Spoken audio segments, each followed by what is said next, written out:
আসসালামু আলাইকুম।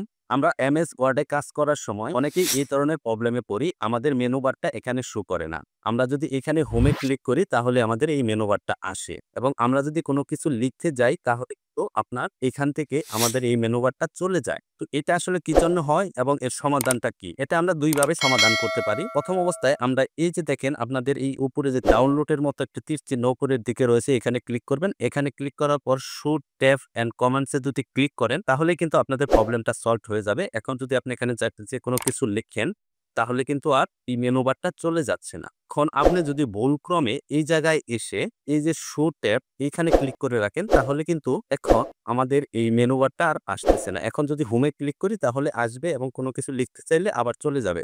আরো একটি পদ্ধতি হলো এখন যদি আমরা কন্ট্রোল F1 প্রেস করি তাহলে কিন্তু আমাদের এই মেনু বারটা চলে আসলো। এখন যদি আবার ভুলক্রমে আপনি কোনো কিছু টাইপ করার সময় কন্ট্রোল F1 এ প্রেস করে ফেলেন তাহলে কিন্তু আবার চলে যাবে। তখন সেম প্রবলেমে আপনি পড়ে যাবেন। আসলে এই প্রবলেমটা কেন হয়? যখন আমরা এমএস ওয়ার্ডে কাজ করি, কাজ করার সময় হয়তো ভুলক্রমে আমরা এখানে গিয়ে যে এই যে দেখেন যে অটো হাইড রিবন এই লেখাটার মধ্যে ক্লিক করে ফেলি। ক্লিক করলে দেখেন আমাদের সবকিছুই চলে গেছে। এখন আমরা কিন্তু অনেক সমস্যায় পড়ে যাই যে এটা কিভাবে ঠিক করব। এটা কিন্তু আপনি সেম প্রসেস এ ঠিক করতে পারবেন। জাস্ট এখানে আসবেন, এখানে এসে শো ট্যাব অ্যান্ড কমেন্টস এখানে ক্লিক করবেন, আবার চলে আসবে। তো আশা করি আজকের ভিডিওটি অনেক ভালো লেগেছে। এই ধরনের ভিডিও আরো পেতে আমার চ্যানেলটা সাবস্ক্রাইব করে রাখবেন। আপনার একটি সাবস্ক্রাইব আমার পরবর্তী ভিডিও তৈরি করতে উৎসাহ প্রদান করে।